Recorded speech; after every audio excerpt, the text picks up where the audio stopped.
Welcome to American Black Journal. I'm Stephen Henderson. This year marks the 50th anniversary of the historic Voting Rights Act. President Lyndon Johnson signed the act into law on August 6, 1965. And from that day on, voting became a right, a real right, for minorities who had long been denied equal access to the polls. However, today, several states have enacted stricter voter ID laws and eliminated early voting. These tougher rules and regulations are excluding hundreds of thousands of Americans. Joining me now are two people working to protect the right to vote, Reverend Wendell Anthony, who's president of the Detroit branch of the NAACP, and Stephanie Gilmore, who is policy analyst for the Consortium of Hispanic Agencies. Thank you both for being here. Reverend Anthony, about a week and a half ago, I wrote a column about the 50th anniversary of VRA and said I didn't really feel like celebrating because it's under such attack. And instead I said we need to remember. We need to remember why the act was necessary. Absolutely. We need to remember all the fighting that involved getting it passed. And we need to remember how it was not that long ago. This is all within most people's lifetimes that you could not just show up at the polls and vote if you were an African American in a lot of places. You're absolutely correct, Stephen. Thanks for doing this piece on it. And I would encourage you to continue to write about it, and not declare that we still have some struggles to wage. We thought we had crossed the bridge, but it seems that that bridge has been torn down. Lyndon Johnson, and God bless him in his rest, said during this whole period of trying to bring some equity in voting that the power of the vote is the most powerful instrument ever devised by man to bring down the walls of injustice and to destroy the barriers which create the imprisonment simply because one man is different from another man. He said that. Now we find that 50 years later, we find that African Americans and members of the Hispanic Latino community are being targeted. Early voting is being targeted. 33 states have now enacted laws or have ordinances that are preventing African Americans and people and minorities to vote.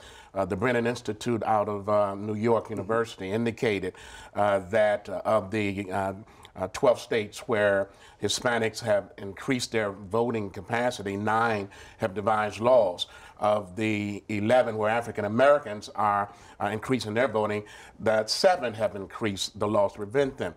So these laws are in to the polls. Direct response no to question. surges in the and voting. Thank God that in Texas recently the court pushed back that nefarious law, and which was causing 600,000 people to be disenfranchised. So it's a crisis situation. Yeah. Stephanie, I think one of the things that's interesting about the VRA is that it gets framed almost always exclusively as being about African Americans getting access to the polls, but Hispanic voters were just as affected by discrimination and have seen voter access increase just as much because of VRA. Yes, a lot of our people in our community are very fearful of even going to the polls, especially in some of the things I've been trying to educate people on is that a lot of them do have some undocumented people in their family. So just that access to government fears them because they are afraid of bringing any undue attention to those family members, especially with new Senate bills such as that Mike Cowell is trying to do with getting rid of sanctuary cities, which is causing even more fear in their households. Talk about that bill. What sanctuary cities are and what it would do if that bill. So if that bill is to go and to be enacted, that anyone who's been pulled over for, it could be any minor traffic offense, as long as they have some inclination to thinking that they're undocumented, they can hold them, and then they can actually report them to be deported. And so that's very fearful because now you have people who are working class people who are fearful of even driving down the street, let alone having a simple traffic offense for the fact that they can easily be reported to ICE and before you know it, they're deported back to Mexico, right, or wherever their country is. But the other thing is that the biggest fear, I guess, is that there's also no, at most of our polls, we're always advocating to have bilingual, and that's not something that's accessible at this point. And so either having a no excuse absentee to allow them to have a translator in their house, or having even bilingual polls will make it a lot easier for a lot of our residents to be able to access that voting right. Yeah. You know, it strikes me as not insignificant that this year's the 50th anniversary of the VRA. It's also the 50th anniversary of the Watts riots. Yes. It's the 48th anniversary, almost the 50th anniversary of the riots or rebellion here in Detroit. Past is present and past is future in America in lots of ways. Right. All of these issues seem not to have left us in that time. And you're absolutely correct. It's not and we celebrate, but yet we must be motivated to still go out and do the action and to work on these issues. It's so unfortunate that in America, you would think that the right to vote, the access to the polls should be free and open, and we should be embracing and bringing people to the poll. It's not a black issue, it's not a white issue, it's not a brown, red issue. It's an American issue. And when you deny black and brown people access to the polls, you're denying America the right. You have taken away your moral authority to go to other nations to talk about democratization and the right to vote, which Jimmy Carter, and we pray his health, and others have led and been a part of that. So I would simply say that right now, as we're sitting here, the National NAACP is on a 860-mile march. It started on August the 1st in Selma, Alabama, and they're going to Washington, D.C., touching 7 states along the way. And the purpose of that is to stimulate and to recall folk to the right to vote, to say that we need to put meat back into the Voting Rights Act. You know, the Supreme Court gutted it. Yeah. They gutted Section 5, Section 4B, which the pre-clearance part of that. We know that as soon as they did that, states already had laws in hand. Here, now that we got this passed, we can go and block folks' right to vote. So we have some real issues here. And now is a call for all of America, not just black and brown people, but all of America who believe in the right to vote, to come out and say, let's take our souls to the polls and vote. Yeah. You talked about the legislation that Senator Kowal has introduced. What kinds of other pieces of legislation do we need to push back against? I mean, here in Michigan, we don't talk that much about the Voting Rights Act or the things that are being done to erode it. So some of the other legislation that really affects our community, because we have a lot of immigrants, we have a couple of our organizations that are really working on getting the municipal ID, which will also help with voting rights, not just for our citizens that are minority citizens, but it will also help for those who are homeless. Right. To finally, that's a poverty issue. Yeah, to finally have some form of identification in which they could possibly take to the polls. And that's something that we would like to have as a form of identification. They're doing that now in Washtenaw, correct? They're doing that in Washtenaw, and then we've been working with the mayor's office to try to push the municipal IDs in the city of Detroit. Yeah. Yes. So we have the Immigration Task Force is working on it, and also one of our associate members, One Michigan, has been really pushing on that. They want to have something that's very close to what's going on in Washtenaw and also in New York City to be able to have that in Detroit, which would give them a lot more access to various things throughout the city, but not only that, to also give them a form of identification that they can possibly use at the polls. Yeah. And Stephen, let me just say this.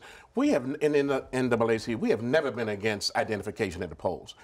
Driver's license, fine, right. The basic ID. It is when you want to issue a government-issued license or photo ID.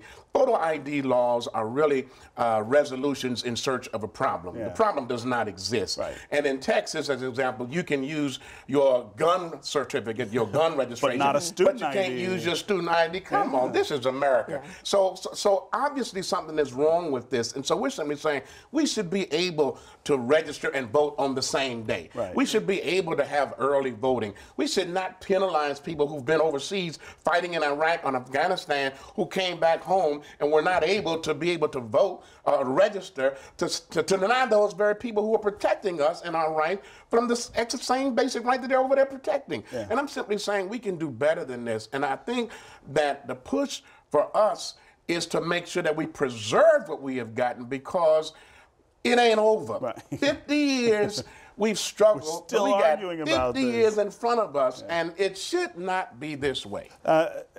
We've got about 3 minutes left. I want to shift the conversation just a little bit to voter turnout. Yeah. Because when the Supreme Court last heard this case, that was one of the pushbacks, was that voter turnout since the Voting Rights Act passed has not grown in the way that it should in minority communities.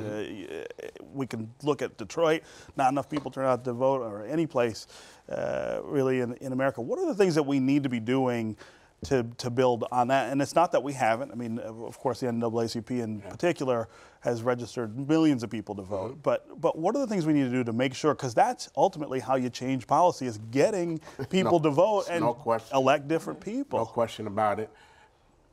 Yeah, go ahead. What I'm doing right now is I'm working with ACLU and also APIA Votes, and I'm also on the Michigan Election Coalition and Michigan Redistricting Coalition. So my efforts that I really want to focus on is trying to educate our community about the importance of voting, not just registering them, because I mean, you have to go a little bit further than just that. Right. I mean, registering them does not necessarily mean that they're going to go to the polls. Yeah. But I think a lot of the legislation that's impacting our immigrant community will get them the fuel that they need to have to want to make that change. Knowing that there's legislators out there that are really going to be impinging on their basic rights will get them a little bit infuriated to want to actually go to the polls and make those changes, especially trying to educate them on the importance of redistricting laws too, because they say, okay, one thing is about going to the polls, but also how their vote would really impact the redistricting too. We are very much concerned about it. It has been abysmal. People came out in 2008 and 2012 for Obama. Sat home in 10 and 14. And that's where we're catching all of this stuff. Obama is not going to be on the ballot in 2016. Right. Obama's in the White House, but we're still catching hell in our own house, economically and socially and all the other ways. We're simply saying that you got to get out and vote, register and then vote. We have enough people that are already registered, Stephen, but the issue is getting them to the polls to vote. Yeah. And when you don't vote, you are voting. People need to understand that. You're making a decision. You're letting other folk determine your own destiny. And if you don't vote, you really are not having a voice in terms of the transitioning in the direction of society. So we are educating people. We'll be doing door knocking. Yeah. We're going to be having forums. The march that I talked about right now is designed to stimulate and get people back engaged in the process. I think you're writing and other folks writing. I think this segment and other segments that we can do, folk need to understand that it is a life and death issue. Yeah. All right. Hopefully 50 years from now, we are not sitting around talking about this. Somebody might, but I don't think we will. Won't be us, right? Thanks for being here, both of you.